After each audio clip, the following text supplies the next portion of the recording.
जय हिंद। आज की इस वीडियो लेक्चर में हम लोग पढ़ेंगे 10वीं के भूगोल के अध्याय 3 और इस अध्याय का नाम है निर्माण उद्योग, जो खास करके बिहार के सभी 10वीं के छात्र छात्रा के लिए ऑब्जेक्टिव और सब्जेक्टिव की दृष्टि से अति महत्वपूर्ण सेशन होने वाला है।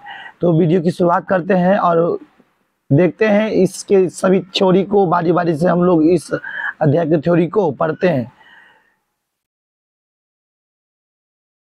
प्रश्न पहला आ रहा है कि विनिर्माण उद्योग है क्या? विनिर्माण उद्योग किसे कहेंगे? तो वर्तमान समय में विनिर्माण उद्योग किसी भी राष्ट्र के विकास के लिए है ना, संपन्नता का सूचक होता है। अर्थात कोई भी देश या कोई भी राष्ट्र कितना संपन्न है, उसमें विनिर्माण उद्योग का बहुत बड़ा हाथ होता है, रोल होता है। क्योंकि जब कच्चे माल वस्तुओं के द्वारा जीवन के उपयोगी के लिए वस्तुओं का निर्माण किया जाता है, तो उसे विनिर्माण उद्योग के नाम से हम लोग जानते हैं। जैसे कपास से क्या बनाना, कपड़े बनाना, और बॉक्साइट से क्या बनाना, एल्युमिनियम बनाना। तो भारत में प्रथम सूती वस्त्र मिल की स्थापना की गई थी 1854 ईस्वी में। ये अति महत्वपूर्ण है, अति महत्वपूर्ण है। और कहाँ की गई थी? मुंबई में की गई थी। जूट का कारखाना 1855 ईस्वी में कोलकाता के निकट रिसराय नामक स्थान पर स्थापित किया गया था। ये दूसरा इम्पोर्टेंट ऑब्जेक्टिव है, खास करके 10वीं के और किसी भी कंपटीशन के भी दृष्टि से ध्यान रखना है। और उद्योग का वर्गीकरण, क्लासिफिकेशन ऑफ इंडस्ट्री, उद्योग का वर्गीकरण क्या है, इसको हम लोग बारी बारी से इसकी थ्योरी को पढ़ते हैं। तो उद्योग का वर्गीकरण विभिन्न आधार पर किया जाता है। पहले मेहनत के आधार पर उद्योग का वर्गीकरण। तो मेहनत के आधार पर उद्योग का वर्गीकरण बड़े पैमाने के उद्योग आता है। और जब उद्योग में बड़े पैमाने पर मजदूर और पूंजी को प्रयोग किया जाता है, तो उसे बड़े पैमाने का उद्योग के रूप में जाना जाता है। जिस प्रकार हो गया कपड़ा उद्योग, लोहा उद्योग इत्यादि, ये बड़े पैमाने के उद्योग के रूप में जाना जाता है। फिर आता है मध्यम पैमाने का उद्योग। इसके अंतर्गत न तो अधिक मेहनत की आवश्यकता पड़ती है, न ही बहुत ज़्यादा उत्पादन किया जाता है। जैसे साइकिल हो गया, रेडियो हो गया, टेलीफोन हो गया इत्यादि। आपको ध्यान रखना है, मध्यम पैमाने के उद्योग आता है। क्योंकि ये केवल आपको ध्यान रखना है कि मेहनत के आधार पर ही उद्योग को वर्गीकरण किया गया है। और सबसे तीसरा गौ में आता है कि छोटे पैमाने के उद्योग। इसके अंतर्गत ग्रामीण, लघु और घरेलू उद्योग आते हैं। जिस प्रकार हाथ से बनाया हुआ कोई चीज, अर्थात हस्तशिल्प उद्योग। फिर क्लासिफिकेशन ऑफ इंडस्ट्री के तहत हम लोग दूसरे पार्ट में चलते हैं और कच्चे माल के आधार पर, रॉ मटेरियल के बेस पर हम लोग उद्योग को देखते हैं। तो कच्चे माल के आधार पर उद्योग को दो भागों में बांटकर अध्ययन किया जाता है, अर्थात देखा जाता है। तो पहला पॉइंट हो जाएगा भारी उद्योग। और इस प्रकार के उद्योग में भारी कच्चे माल की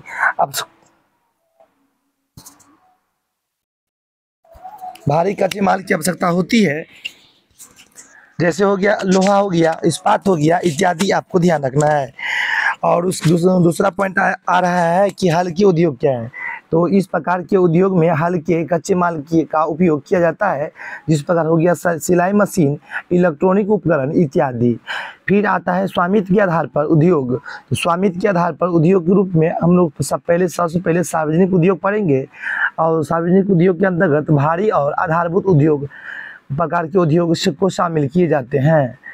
अर्थात आपको ध्यान रखना है, दुर्गापुर, राउरकेला जो सरकार और निजी व्यक्ति के सहयोग से चलाए जाने वाले उद्योग केंद्र है, उसको हम सार्वजनिक उद्योग के रूप में जानते हैं। संयुक्त अथवा सहकारी उद्योग दो या दो से अधिक व्यक्तियों के सहयोग से जब कोई उद्योग की शुरुआत की जाती है, अर्थात उद्योग किया जाता है, तो उसे संयुक्त अथवा सहकारी उद्योग के रूप में जाना जाता है। बाबू ध्यान रखना है कि ये बीबीया मतलब संयुक्त अथवा सहकारी उद्योग बीबीया प्रश्न हो गया, जो खास करके बार बार बिहार बोर्ड के द्वारा पूछा ही गया है। तो ऑल इंडिया लिमिटेड कहाँ है? कंपनी महाराष्ट्र में कि चीनी उद्योग है। और गुजरात के अमूल इत्यादि संयुक्त अथवा सहकारी उद्योग के अंतर्गत आते हैं। प्रश्न आ रहा है कि कच्चे माल के आधार पर उद्योग कितने प्रकार के होते हैं। तो कच्चे माल के आधार पर उद्योग को कृषि आधारित उद्योग, तो सूती वस्त्र, जूट, रेशम और ऊनी वस्त्र, खाद्य तेल से प्राप्त उद्योग को कृषि आधारित उद्योग के रूप में हम लोग जानते हैं। और सूती वस्त्र की क्या है? सूती वस्त्र की स्थापना, सूती वस्त्र के अंतर्गत सूती वस्त्र की स्थापना पढ़ेंगे, कहाँ की गई थी ये पढ़ेंगे, और उसका मतलब क्या चीज़, इसकी मिल की स्थापना कहाँ की गई थी, इसके बारे में चर्चा करते हैं। तो सूती वस्त्र क्या है?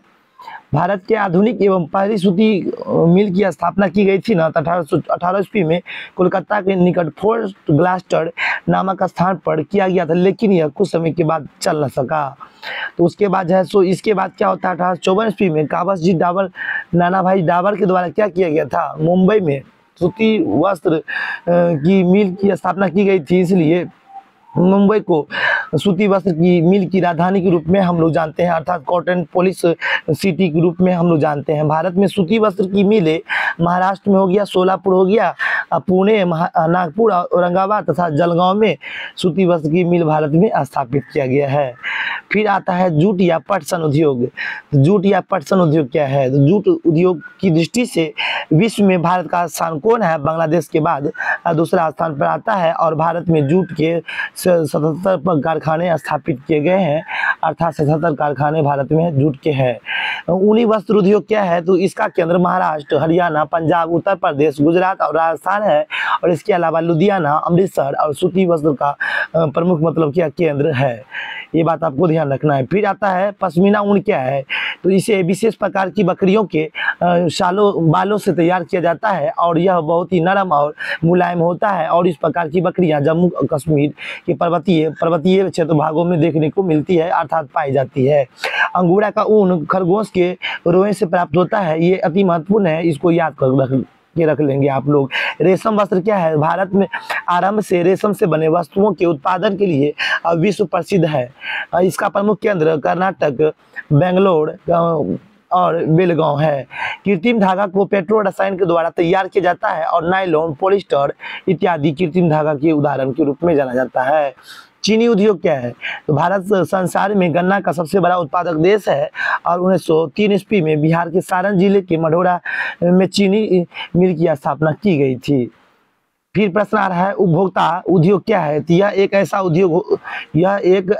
उद्योग है जो उत्पादन उपभोक्ताओं के सीधे प्रयोग में किया जाता है, अर्थात कागज हो गया, दंत मंजन हो गया, सीमेंट, पंखा इत्यादि उद्योग हो गया, इसे ही उपभोक्ता उद्योग के रूप में हम लोग जानते हैं।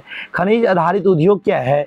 तो ऐसा उद्योग जो अपने कच्चे माल के लिए खनिजों पर निर्भर कर होते हैं, उसे खनिज आधारित उद्योग के रूप में हम लोग जानते हैं, अर्थात कि इस्पात, सीमेंट, रसायन इत्यादि हो गया। लौह एवं इस्पात उद्योग क्या है? तो वैसा उद्योग जो आधारभूत होते हैं, साथ ही साथ भारी एवं हल्के दोनों प्रकार के होते हैं, उसे लौह इस्पात उद्योग के रूप में जाना जाता है। भारत में लौह इस्पात का पहला कारखाना 1830 ईस्वी में पोर्टोनोवा नामक स्थान पर तमिलनाडु में स्थापित की गई थी। लौह इस्पात कारखाना ये महत्वपूर्ण है, इसको ध्यान रखेंगे। 1907 ईस्वी में Tata iron and steel company के द्वारा झारखंड में जमशेदपुर में बड़े पैमाने पर इस्पात का प्रयोग किया गया था। भारत के प्रमुख लौह इस्पात उद्योग कहाँ है? तो टाटा लौह इस्पात टिस्को, मतलब इसकी जो टिस्को की स्थापना की गई थी किस राज्य में? झारखंड में। कौन जगह पर? जमशेदपुर में। भारतीय लौह एवं इस्पात पश्चिम बंगाल के बर्नपुर में। विश्वेश्वरैया लौह इस्पात कर्नाटक के भद्रावती में। उसके बाद आता है कि भिलाई लोहा एवं इस्पात संयंत्र रूस की सहायता से छत्तीसगढ़ में स्थापित की गई थी। छत्तीसगढ़ के कौन स्थान पर? छत्तीसगढ़ के स्थान का नाम है भिलाई, ये बात आपको ध्यान रखेंगे। रूस की सहायता से भिलाई लोहा इस्पात उद्योग छत्तीसगढ़ में स्थापित की गई थी। राउरकेला इस्पात उद्योग जर्मनी की सहायता से किया गया था उड़ीसा में, और वो स्थान का नाम है राउरकेला। दुर्गापुर इस्पात संयंत्र ब्रिटेन में पश्चिम बंगाल दुर्गापुर में स्थापित किया गया था, ये बात आपको ध्यान रखना है। दुर्गापुर इस्पात ब्रिटेन पश्चिम बंगाल दुर्गापुर में स्थापित की गई थी, ये अति महत्वपूर्ण है, इसको आप लोग ध्यान रखेंगे। बोकारो इस्पात संयंत्र रूस की सहायता से झारखंड में बोकारो नामक जगह पर स्थापित किया गया था। फिर सेलम इस्पात संयंत्र तमिलनाडु सेलम में स्थापित। विशाखापट्टनम आंध्र प्रदेश में स्थापित किया गया था, विशाखापट्टनम जगह का नाम है, वहाँ पर स्थापित की गई थी।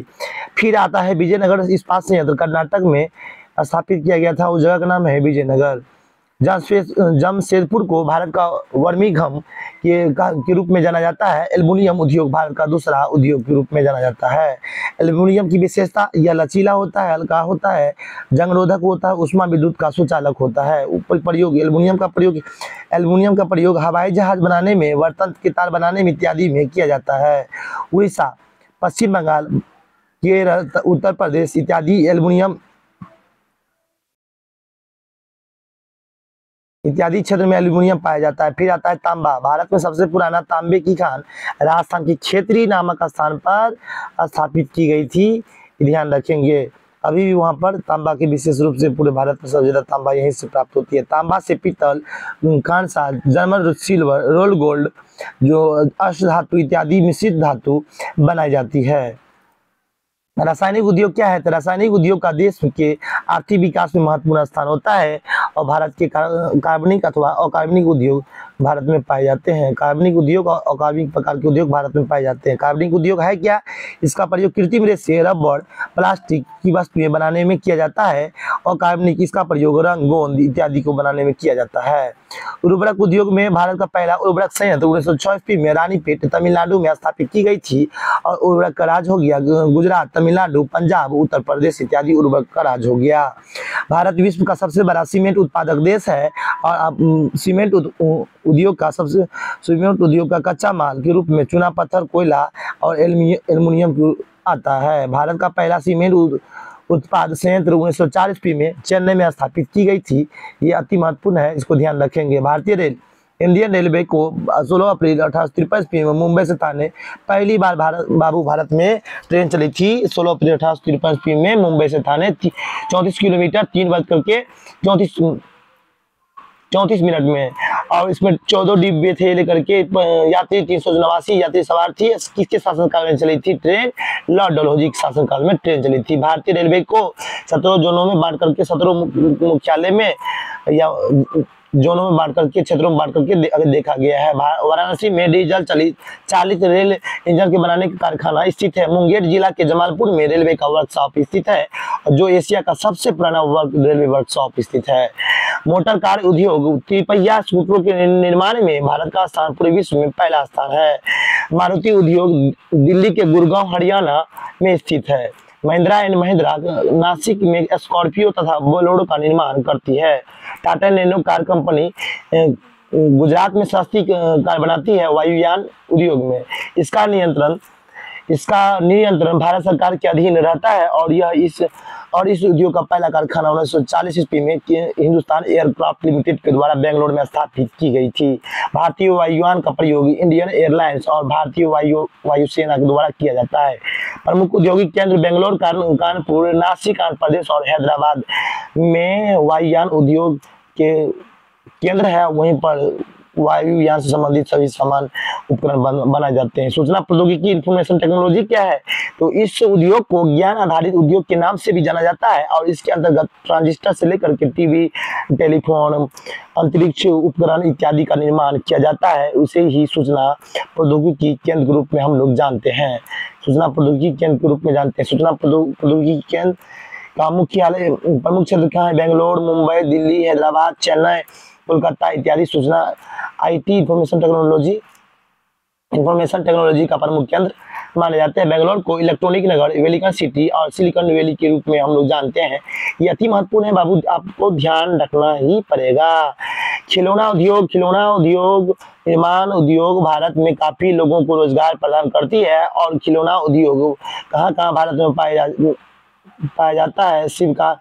काशी, बनारस, दिल्ली, चेन्नई, हैदराबाद इत्यादि क्षेत्रों में प्रमुख रूप से खिलौना उद्योग का निर्माण अर्थात खिलौना का निर्माण किया जाता है। वैश्वीकरण, ग्लोबलाइजेशन क्या है?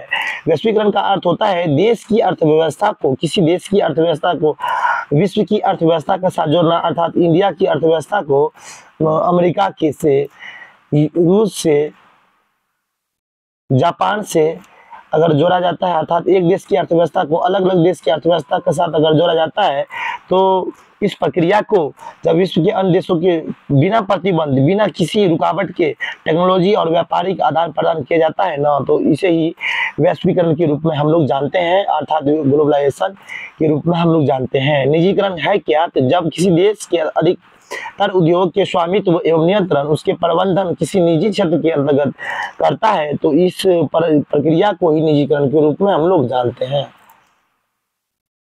बहुराष्ट्रीय कंपनी किसे कहते हैं? बहुत ही दिव्या प्रश्न। बहुराष्ट्रीय कंपनी